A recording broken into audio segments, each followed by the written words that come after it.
Hello दोस्त, आप देख रहे हैं क्लियर बीपीएससी चैनल और हम यहाँ पे आपके साथ आज बात करने वाले हैं भारतीय संविधान एवं राज्य व्यवस्था का टेस्ट सीरीज की बात करेंगे और उसकी पार्ट 1 नहीं पार्ट 2 की बात करेंगे।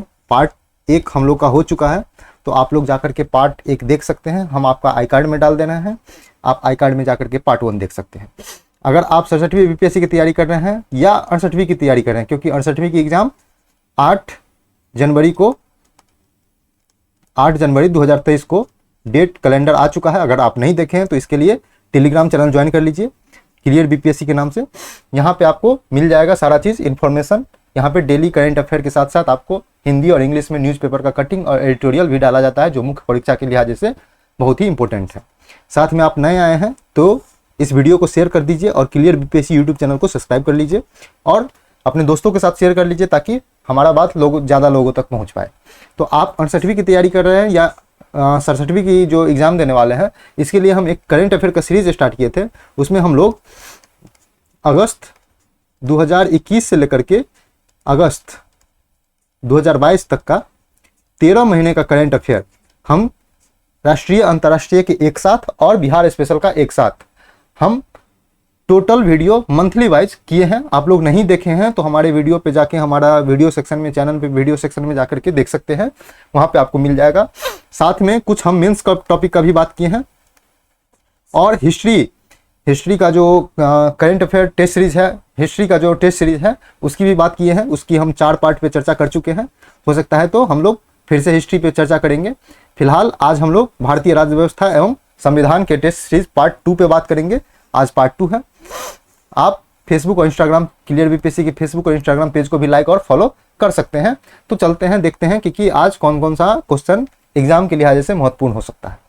तो पहले क्वेश्चन की बात करें तो पहला क्वेश्चन है कि भारत में सत्ता का एकमात्र स्रोत क्या है?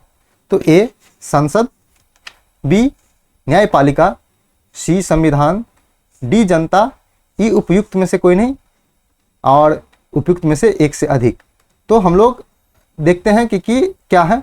तो इसका आंसर क्या हो जाना चाहिए? इसका आंसर होगा डी जनता, जो संविधान का भारत के सत्ता का एकमात्र स्रोत है। आप लोग को पता होना चाहिए कि जनता जो सत्ता का शासन का जो सत्ता जो होता है वो जनता के द्वारा ही तय किया जाता है कि हम पे शासन किसके द्वारा किया जाएगा, क्योंकि यहाँ पे प्रधानमंत्री जो केंद्र स्तर पे होता है और राज्य स्तर पर जो मुख्यमंत्री होता है। तो कहने का मतलब है संसद और विधानसभा का चुनाव में जनता प्रत्यक्ष रूप से भाग लेती है, इसलिए भारत में सत्ता का एकमात्र स्रोत जनता है। तो आप एक्सप्लेनेशन देख सकते हैं, एक्सप्लेनेशन है जनता, तो ये देख सकते हैं और इसके बाद आप इसका डिस्क्रिप्शन पढ़ सकते हैं। जो इसका स्क्रीनशॉट ले लीजिए, आप लोग पढ़िएगा। जो चीज़ आपको पॉइंट ऑफ व्यू गलत लगेगा, जैसे किसी को डाउट होता है तो हमको स्क्रीनशॉट लेकर के भेजता है और उसका सॉल्यूशन पा लेता है। तो आप लोग बने रहिए, आपको हम बताएंगे कहाँ पे भेजना है और कहाँ पे से सॉल्यूशन सही प्राप्त करना है। दूसरा क्वेश्चन देखते हैं। दूसरा क्वेश्चन है कि भारतीय संविधान में उल्लेखित कौन से मौलिक अधिकार नागरिकों के साथ साथ विदेशियों को भी प्राप्त है? तो कौन सा है ऐसा? तो ए है आर्टिकल 19, 20, 21 और 22। उसके बाद अनुच्छेद 15, 16, 25 और 27, अनुच्छेद 20, 21, 22 और 24, अनुच्छेद 25, 26, 29, 30। तो आपको पता होना चाहिए कि क्या होगा आंसर इसका। तो आपको पता होना चाहिए कि 30 और 29 ये जो धार्मिक और अल्पसंख्यक वाला अधिकार है ये सिर्फ भारतीय नागरिक को प्राप्त है, इसलिए ये क्वेश्चन ये ऑप्शन गलत हो जाएगा। दूसरा है कि इसमें 19 है, 19 सिर्फ भारतीयों को प्राप्त है, जो अभिव्यक्ति की स्वतंत्रता है, तो इसलिए ये भी ऑप्शन सिर्फ भारतीयों को प्राप्त है, इसलिए ये भी ऑप्शन गलत हो जाएगा, विदेशियों को प्राप्त नहीं है। अगर हम इसमें बात करें तो इसमें है आर्टिकल नंबर 25 और 27 और इसका तो सारा आर्टिकल जैसे 15 और 16 ये सब भी विदेशी को प्राप्त नहीं है, तो ये भी हो जाएगा। तो इसका आंसर क्या हो जाएगा? इसका आंसर हो जाएगा सी 20, 21, 24, 22 और 24 इतने आर्टिकल भारतीय नागरिक के साथ साथ विदेशी को भी प्राप्त है। तो आप लोग यहाँ पे देख लेंगे, ये है आंसर। इसका डिस्क्रिप्शन आप पढ़ सकते हैं, एक्सप्लेनेशन। अगले क्वेश्चन की तरफ चलते हैं। अगला क्वेश्चन है कि शिक्षा का अधिकार अधिनियम 2009 कब लागू हुआ? हम पारित नहीं पूछ रहे हैं, कब लागू हुआ ये पूछ रहे हैं, लागू कब हुआ? तो ए है 2 अक्टूबर 2020 को, 1 अप्रैल 2010 को, सी 15 अगस्त 2010 को, डी 14 नवंबर 2010 को, ई उपयुक्त में से कोई नहीं, उपयुक्त में से एक से अधिक। तो इसका आंसर क्या होना चाहिए? लागू हुआ था 1 साल बाद, लगभग ऑलमोस्ट 1 अप्रैल 2010 को। तो इसका आंसर ये है। एक्सप्लेनेशन आप लोग देखिए कि शिक्षा के अधिकार अधिनियम कब हुआ? तो शिक्षा का 86वें संविधान संशोधन 2002 के द्वारा शिक्षा का अधिकार मौलिक अधिकार घोषित किया गया था। इसी अवधारणा के लिए 2009 में शिक्षा का अधिकार अधिनियम पारित किया गया और 1 अप्रैल 2010 से इसको लागू किया गया था। तो ये आप नोट डाउन कर सकते हैं, कहीं पर लिख सकते हैं, इंफॉर्मेशन अच्छा है। अगला न्यूज है कि अगला क्वेश्चन है, नियंत्रक एवं महालेखा परीक्षक अपनी रिपोर्ट निम्न में से किसको सौंपता है? तो ए है लोक लेखा समिति को, बी लोकसभा के अध्यक्ष को, सी राष्ट्रपति को, डी वित्त मंत्री को, ई उपयुक्त में से कोई नहीं, उपयुक्त में से एक से अधिक। तो इसका आंसर क्या होगा? इसका आंसर हो जाएगा राष्ट्रपति को। राष्ट्रपति को सौंपता है, फिर राष्ट्रपति संसद में जो CAG होता है उसका बिल को रखता है। तो CAG का रिपोर्ट की बात कर रहे हैं, नियंत्रण एवं महालेखा परीक्षक का। तो ऑप्शन होगा सी आंसर। आप लोग यहाँ पे डिस्क्रिप्शन पढ़ सकते हैं, CAG के बारे में पूरी इंफॉर्मेशन है। तो ये आप देखिए, आप जो है कोई भी क्वेश्चन बनाते हैं, सॉल्व करते हैं, उसका एक्सप्लेनेशन बहुत जो ये होता है, एक्सप्लेनेशन ये पार्ट बहुत ही इंपॉर्टेंट होता है। इससे आपको उस पूरा टॉपिक कवर होता है। तो पूरा टॉपिक के बारे में आपको पूरा इन्फॉर्मेशन चाहिए तो आप देखिए कि इस टॉपिक से, जैसे मान लीजिए CAG है, तो CAG की चर्चा कहाँ पे है, ठीक है, अनुच्छेद इसमें क्या क्या है, 6 से 65 वर्ष तक का इसका जो है ये होता है, जो अपने पद पर बना रह सकता है 6 वर्ष या 65 वर्ष। तो ये अपने जो केंद्र स्तर पर राष्ट्रपति को, राज्य स्तर पर राज्यपाल को रिपोर्ट सौंपता है, क्या क्या प्रतिवेदन जो है जांच के लिए लोक लेखा समिति को रखता है। तो आप एक तरह से पूरे क्वेश्चन को एक रिवीजन के तौर पे देख सकते हैं। तो ये एक रिवीजन है, टेस्ट सीरीज को रिवीजन होता है और साथ में इसको हम लोग प्रीवियस ईयर क्वेश्चन पेपर से लेकर के निकाल के आए हैं। तो ऐसा बात नहीं है कि ये हवाई का क्वेश्चन है, ये सारा प्रीवियस ईयर में पूछा जा चुका है, प्रीवियस एग्जाम में। अगला क्वेश्चन की बात करते हैं। अगला क्वेश्चन है, भारतीय संविधान में न्यायिक पुनरावलोकन की अवधारणा निम्नलिखित में से किस देश के संविधान से लिया गया है? A America, B Canada, C Britain, D Ireland, E उपयुक्त में से कोई नहीं, उपयुक्त में से एक से अधिक। तो इसका आंसर क्या हो जाएगा? इसका आंसर हो जाएगा अमेरिका। न्यायिक पुनरावलोकन और जो न्यायिक सक्रियता है, ये दोनों का सिद्धांत अमेरिका से लिया गया था। तो आप लोग को पता होना चाहिए। इसका एक्सप्लेनेशन देखेंगे, एक्सप्लेनेशन में ऑप्शन नंबर ए आंसर है। अगले क्वेश्चन की तरफ चलते हैं। अगला क्वेश्चन है, निम्नलिखित में से किस आयोग या समिति ने भाषाई आधार पर राज्यों के पुनर्गठन की अनुशंसा की थी? तो ए SK धर आयोग, बी JPB समिति, सी फजल अली आयोग, डी JPB एवं फजल अली आयोग दोनों, ई उपयुक्त में से कोई नहीं, उपयुक्त में से एक से अधिक। इसका आंसर आप लोग को पता है तो जल्दी जल्दी आप लोग बताइए क्या होगा। इसका है फजल अली आयोग के द्वारा भाषाई आधार पर राज्यों के गठन की पूर्ण अनुशंसा की गई थी। अगर आप लोग नहीं पढ़े हैं तो फिर से जाकर के पढ़िए। आप लोग को अगर कोई भी स्टैंडर्ड बुक पढ़ते हैं वहाँ से पढ़िए, जैसे लक्ष्मीकांत वगैरह, तो फजल अली आयोग के बारे में डिटेल्स में चर्चा किया गया है। तो आप लोग देख सकते हैं फजल अली आयोग के बारे में, ठीक है। 22 दिसंबर 1953 को केंद्रीय मंत्रिमंडल ने फजल अली आयोग के अध्यक्षता के आयोग में एक गठन किया था। तो इसका ये आंसर सी, इसका ऑप्शन होगा फजल अली आयोग। अगला क्वेश्चन देखते हैं, सही मिलान करें। सही मिलान करने के बोल रहे हैं कि इस तरफ समिति दिया हुआ है संविधान सभा का, इस तरफ अध्यक्ष दिया हुआ है, तो क्या है इसका बारे में देख सकते हैं। तो एक मौलिक अधिकार की समिति की बात करें तो मौलिक अधिकार का कौन था? तो सरदार पटेल था। तो ये गलती हो गया और ये गलती हो गया, ये दोनों बचा। उसके बाद बी में देखते हैं कि संघ शक्ति आयोग के अध्यक्ष कौन थे? संघ शक्ति आयोग के अध्यक्ष जवाहरलाल नेहरू थे, इसलिए यह भी गलती हो गया। उसके बाद ऑप्शन बचा डी, तो हम लोग का ऑप्शन है डी। अगला क्वेश्चन की बात, इसका एक्सप्लेनेशन आप लोग देख लीजिए। 2 1 3 4 हम लोग यही देखे हैं, 2 1 3 4 भाषाई प्रांतीय आयोग का जो है यही होगा और कार्य संचालन समिति का KM मुंशी ही होगा। तो याद रखिएगा इसको। अब हम लोग अगले क्वेश्चन की तरफ चलते हैं। अगला क्वेश्चन देखते हैं कि भारत की संचित निधि से धन निकालने के लिए निम्नलिखित में कौन सा विधेयक पारित करना पड़ता है? तो ए धन विधेयक, बी वित्त विधेयक, सी विनियोग विधेयक, डी अनुदान विधेयक, ई उपयुक्त में से कोई नहीं, उपयुक्त में से एक से अधिक। तो इसका आंसर क्या होगा? इसका आंसर बताइए। इसका आंसर है विनियोग विधेयक। भारत के संचित निधि से धन निकालने के लिए किया जाता है विनियोग विधेयक का। जो ये बजट की बात नहीं कर रहे हैं, बजट का बात दूसरा होता है, हम लोग धन निकालने की बात कर रहे हैं, इसमें विनियोग विधेयक पेश किया जाता है और बजट को भी एक विनियोग विधेयक के रूप में ही पेश किया जाता है। तो आप लोग इसका एक्सप्लेनेशन देखेंगे। एक्सप्लेनेशन 266 में संचित निधि की चर्चा की गई है, विनियोग विधेयक पारित करके भारत के संचित निधि से धन निकाला जाता है। तो आप कोई भी टॉपिक पढ़ते हैं तो आपका उस टॉपिक को पूरा क्लियर होना जरूरी है, जैसे ये विनियोग विधेयक जो संचित निधि की बात की है। अगला क्वेश्चन है कि किसी भौगोलिक क्षेत्र में अनुसूचित क्षेत्र, किसी भौगोलिक क्षेत्र को अनुसूचित क्षेत्र घोषित करने का संवैधानिक अधिकार किसको प्राप्त है? ए संसद को, बी राष्ट्रपति को, सी मंत्रिपरिषद को और डी अनुसूचित जाति जनजाति आयोग को। ये उपयुक्त में से कोई नहीं, उपयुक्त में से एक से अधिक। तो इसका आंसर क्या होगा? इसका आंसर हो जाएगा बी, राष्ट्रपति को यह अधिकार है कि वो किसी क्षेत्र को या पूरा राज्य को अनुसूचित क्षेत्र में घोषित कर सकता है या अनुसूचित क्षेत्र में घोषित कर सकता है। तो ये अधिकार राष्ट्रपति को है, राष्ट्रपति ऐसा कर सकते हैं। इसका निम्न कुछ आदमी की सिफारिश की जरूरत होती है, तो आप लोग सिफारिश की बात करें तो आप लोग इसको पॉलिटिको रिवीजन करना पड़ेगा। इसके लिए किस किस की सिफारिश की जरूरत पड़ती है, तो इसका एक्सप्लेनेशन में है राष्ट्रपति। अगला क्वेश्चन देखते हैं, संविधान के अनुच्छेद 108 में संयुक्त अधिवेशन का प्रावधान है, इस अधिवेशन को कौन बुला सकता है?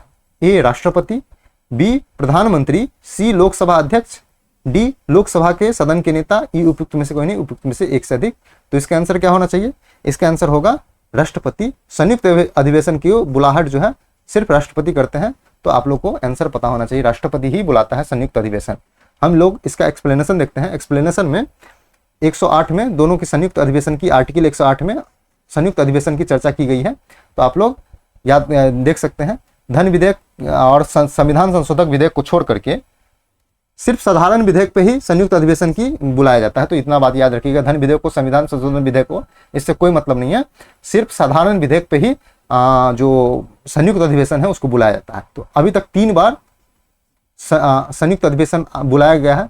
पहला 1961 में दहेज निरोधक विधेयक, दूसरा 1978 में बैंक लोक सेवा आयोग और तीसरा 2002 में पोटा पर। पोटा एक जो जैसे यूएपीए कानून है उसी तरह है पोटा कानून, उसी पे बुलाया जाता है। देशद्रोह कानून जिसको कहते हैं, पोटा खत्म हो चुका है पोटा कानून हालांकि। अगला क्वेश्चन देखते हैं कि पंचायती राज से संबंधित समितियों के गठन का सही क्रम क्या है? तो बलवंत राय मेहता, अशोक मेहता, इसको आप लोग पढ़ेंगे जेकीबी, बलवंत राय मेहता, अशोक मेहता, उसके बाद अशोक मेहता, बलवंत मेहता। तो अशोक मेहता पहले है, गलत हो गया। बलवंत राय मेहता, अशोक मेहता, पीके थुंगन है नहीं, तो पीके थुंगन सबसे लास्ट में सबसे लेटेस्ट है, इसलिए ये गलत हो चुका है, ये भी गलत हो चुका है। अब बलवंत राय मेहता, अशोक मेहता, जेपीबी जीवी के राव सही है, ठीक है, और पीके थुंगन ये गलत है। तो आंसर क्या हो जाएगा? आंसर हो जाएगा ए, बलवंत राय मेहता, उसके बाद अशोक मेहता, उसके बाद जेवी के राव समिति, उसके बाद एल एन सिंघवी समिति उसके बाद बना था, और उसके बाद पीके थुंगन समिति का गठन किया गया था। आप लोग इसका एक्सप्लेनेशन देखेंगे, एक्सप्लेनेशन के हिसाब से आप लोग सेट करेंगे, ऑप्शन ए इसका आंसर है। अगला क्वेश्चन देखते हैं। अगला क्वेश्चन की बात करें तो भारतीय संविधान की 6ठी अनुसूची में, हम लोग 6ठी अनुसूची की बात कर रहे हैं यहाँ पे, 5वीं नहीं, 6ठी अनुसूची में पूर्वोत्तर भारत के किन राज्यों से संबंधित जनजातीय क्षेत्र के प्रशासन के बारे में प्रबंध किया गया है। तो आप लोग इसको देखिएगा। सबसे पहला है कि सबसे पहले नंबर पे नागालैंड है, नागालैंड 5th अनुसूची का भाग है। दूसरा आपको त्रिपुरा है 6ठी अनुसूची में। उसके बाद मणिपुर 5th अनुसूची का है, तो इसलिए ये भी गलत है, ये भी गलत है और ये भी गलत है। अब बचा बी और सी। तो बी और सी में एक आप लोग देख रहे होंगे फिर से यहाँ पे भी मणिपुर है, तो ये भी गलत है। तो ऑप्शन क्या हो जाएगा? ऑप्शन हो जाएगा इसका बी। 6ठी अनुसूची में असम, त्रिपुरा, मिजोरम और मेघालय, इस 4 राज्य को शामिल किया गया है। तो इसका एक्सप्लेनेशन आप लोग देखिए, एक्सप्लेनेशन क्या है 6ठी अनुसूची के बारे में दिया गया है। आप लोग इसको स्क्रीनशॉट ले सकते हैं और पढ़ सकते हैं। अगला क्वेश्चन है कि किसी राज्य की विधानसभा सदस्य बनने की न्यूनतम आयु कितनी है? 30 वर्ष, 25 वर्ष। हम राज्यसभा विधानसभा की सदस्य बनने की आयु की बात कर रहे हैं। 21 वर्ष और 18 वर्ष, इनमें से कोई नहीं, उपयुक्त में से एक से अधिक। इसका आंसर क्या हो जाएगा? इसका आंसर हो जाएगा बी। आप 25 वर्ष के हैं तो आप विधानसभा का चुनाव, एमएलए का चुनाव लड़ सकते हैं। तो यह है इसका अब हम लोग इसका एक्सप्लेनेशन की बात करें तो एक्सप्लेनेशन देख सकते हैं, ठीक है। अनुच्छेद 173 में वर्णित है 25 वर्ष, ठीक है। और विधान पार्षद के लिए ये 30 वर्ष की एमएलसी के बारे में, एमएलसी की चर्चा कर रहे हैं। जो विधान परिषद होता है तो विधान पार्षद बनने के लिए आपको 30 वर्ष चाहिए और एमएलए के लिए, विधायक बनने के लिए 25 वर्ष की आयु चाहिए। अगला क्वेश्चन की बात करते हैं। अगला क्वेश्चन है कि प्रस्तावना क्या है, संविधान का भाग नहीं है। तो इसका आप लोग पढ़ते चलिए, हम इसका ऑप्शन ढूंढते चलेंगे। तो ये हमारे हिसाब से गलत होना चाहिए। दो है, संविधान के भाग है किंतु न तो शक्तियां प्रदान करती है और न कर्तव्य को अधिरोपित करती है, न ही वह संविधान के अन्य उपबंधों के निर्वचन के लिए उपयोगी हो सकते हैं। दूसरा है सी है, संविधान का भाग है किसी अन्य भाग के समान शक्तियां प्रदान करती है। तो और संविधान का भाग है संदिग्ध अवस्था में संविधान के उपबंधों के निर्वाचन में उपयोग करती है। तो ये जो संविधान के अब अन्य उपबंधों में निर्वाचन में उपयोगी हो सकता है, तो ये गलत है क्योंकि वहां पे निर्वाचन का कोई चर्चा नहीं है। दूसरा, संविधान के समान शक्तियां प्राप्त है, ये भी गलत है। तो हमारे हिसाब से डी होगा इसका आंसर। तो डी पे लगाते हैं, डी इसका आंसर होगा। 14 का जो डी है, एक्सप्लेनेशन इसका पढ़ेंगे, एक्सप्लेनेशन में डी है। आप लोग इसको पूरा स्क्रीनशॉट लेकर के इसको पढ़ सकते हैं, अच्छा से समझ सकते हैं। ये थोड़ा टफेस्ट क्वेश्चन था, आप लोग इसको ध्यान से पढ़ें। अगला क्वेश्चन की तरफ देखते हैं। अगला क्वेश्चन है कि भारत के संविधान का अनुच्छेद 324 का संबंध किससे है? निर्वाचन आयोग से, लोक सेवा आयोग से, अल्पसंख्यक आयोग से, पिछड़ा वर्ग आयोग से, उपयुक्त में से कोई नहीं, उपयुक्त में से एक से अधिक। तो इसका आंसर क्या हो जाएगा? निर्वाचन आयोग से। 324 आर्टिकल 324 का संबंध निर्वाचन आयोग से है। तो इसका एक्सप्लेनेशन देखते हैं, निर्वाचन आयोग से है। अगला क्वेश्चन की तरफ चलते हैं। अगला क्वेश्चन देखते हैं। अगला क्वेश्चन है कि राज्य के नीति निर्देशक तत्वों में कृषि की और पशुपालन की संगठन की प्रावधान किस अनुच्छेद में वर्णित है? 46 में आर्टिकल ए, बी आर्टिकल 47 में, सी आर्टिकल 48 में, डी आर्टिकल 49 में, ई उपयुक्त में से कोई नहीं, उपयुक्त में से एक से अधिक। तो इसका आंसर क्या हो जाएगा? इसका आंसर हो जाएगा आर्टिकल सी, आर्टिकल 16 में इसका उपबंध किया गया है कृषि और पशुपालन का। आप लोग एक्सप्लेनेशन पढ़िए कि भाग 4 के नीति निर्देशक तत्व में 36 से लेकर के 51 तक विस्तार है। और आर्टिकल 48 की बात कर रहे हैं तो आर्टिकल 41 में कृषि और पशुपालन संगठन की से संबंधित प्रावधान बनाया गया है। ठीक है, अगला क्वेश्चन की बात करते हैं। तो अगला क्वेश्चन देखते हैं कि भारत के संविधान के उद्देश्यों में से एक आर्थिक न्याय, हम आर्थिक न्याय की बात करें कि उल्लेख कहाँ कहाँ किया गया है। ये टफ क्वेश्चन है, आप लोग इसको ध्यान से बनाइएगा, आप लोग ध्यान से देखिएगा, गलती हो सकता है ये क्वेश्चन। प्रस्तावना एवं मौलिक अधिकार में, प्रस्तावना एवं राज्य के नीति निर्देशक तत्व में जो कॉन्सेप्ट लगाएगा उसी का ये क्वेश्चन सही होने वाला है।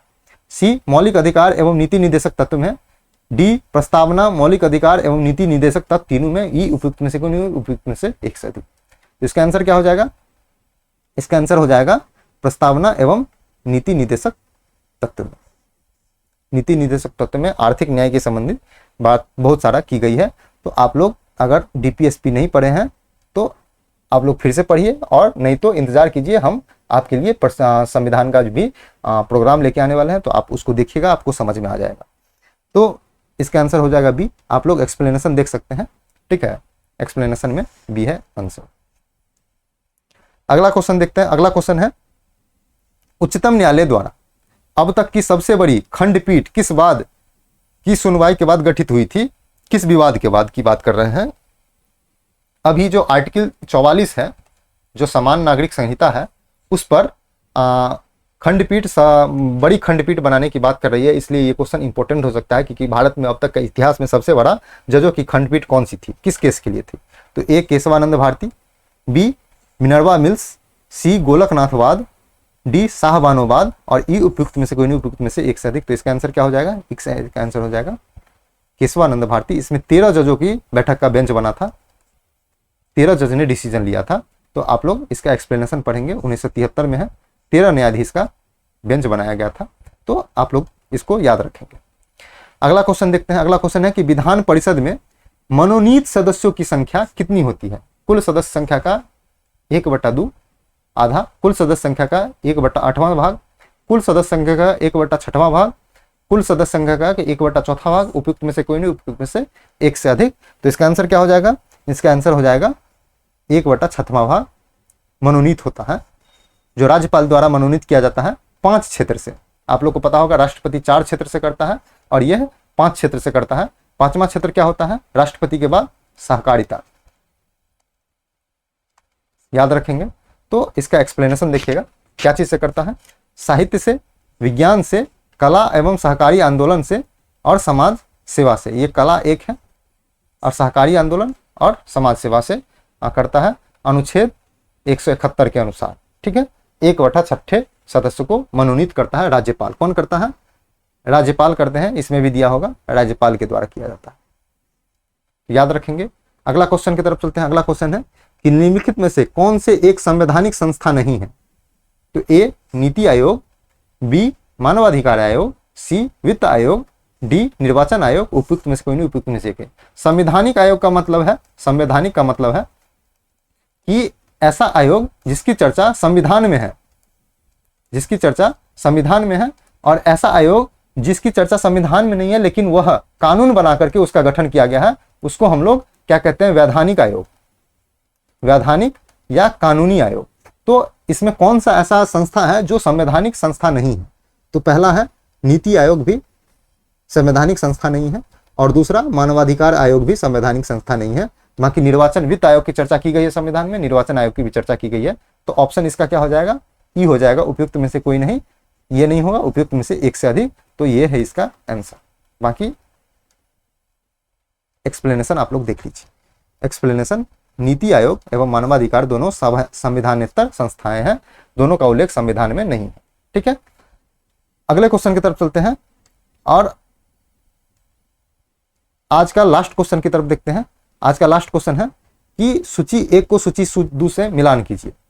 अनुच्छेद 14, 44, 75 और 74 को इसमें सजाना है। तो हमारे हिसाब से अगर सजाइएगा तो अनुच्छेद 14 को 2 में सजाया जाएगा। इसको पहले काट लेते हैं, उसके बाद सजाते हैं कि अनुच्छेद 14 को समानता का अधिकार है। अनुच्छेद 44 है समान नागरिक संहिता की बात करता है। ठीक है, उसके बाद हम लोग अनुच्छेद 74 और 75 की बात करेंगे। ठीक है, तो 74 और 75 में हम लोग देखेंगे, 75 में सामूहिक उत्तरदायित्व की बात करती है। ठीक है, सामूहिक उत्तरदायित्व की बात करती है, और अनुच्छेद 74 में मंत्रिपरिषद का चर्चा की गई है। तो 2, 3, 4, 1 किस में है? 2, 3, 2, 3, 4, 1 बी होगा इसका आंसर। इसका आंसर होगा बी। तो आप लोग इसको देखिए, एक्सप्लेनेशन देखिए, बी है इसका आंसर। आप लोग इसको एक्सप्लेनेशन को गौर से देखिएगा, क्योंकि एक्सप्लेनेशन ही आपका रिवीजन का सही मार्क देखता है। तो हम लोग आज देखे हैं 21 क्वेश्चन का पॉलिटी का टेस्ट देखे हैं। आपसे उम्मीद करते हैं कि आप इसमें से कम आप लोग 21 में से 15 क्वेश्चन आप लोग सही किए होंगे, और 15 क्वेश्चन जिसका है उसका स्कोर बहुत अच्छा है। आप लोग बहुत अच्छे से तैयारी कर रहे हैं। आप लोग ऐसे ही करते रहिए, आपका पीटी रुकेगा नहीं। और आप लोग अगर हमसे जुड़े हुए हैं तो आपका सभी विषय तैयार किया जाएगा, और 68वीं बीपीएससी के लिए हम लोग प्रोग्राम लेकर के आ रहे हैं। जल्द ही 67वीं बीपीएससी के पीटी के बाद हम लोग इसकी घोषणा करेंगे। तो आज के लिए इतना ही था। आप लोग क्लियर बीपीएससी यूट्यूब को वीडियो को इसको शेयर कर दीजिए, चैनल को सब्सक्राइब कर लीजिए, टेलीग्राम चैनल को ज्वाइन कर लीजिए। डेली करंट अफेयर और न्यूज़पेपर हिंदी इंग्लिश एडिटोरियल के साथ फेसबुक इंस्टाग्राम पेज को लाइक और फॉलो कर सकते हैं। किसी भी तरह की समस्या हो तो आप हमसे टेलीग्राम पे या व्हाट्सएप पे मैसेज करके आप हमसे कांटेक्ट कर सकते हैं, या हमें कॉल भी कर सकते हैं इस नंबर पे। तो आप आज के लिए इतना ही था।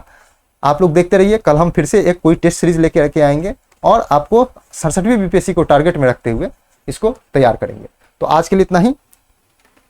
पढ़ते रहिए, रिवीजन करते रहिए, स्वस्थ रहिए, टेस्ट सीरीज बनाते रहिए। Thank you so much.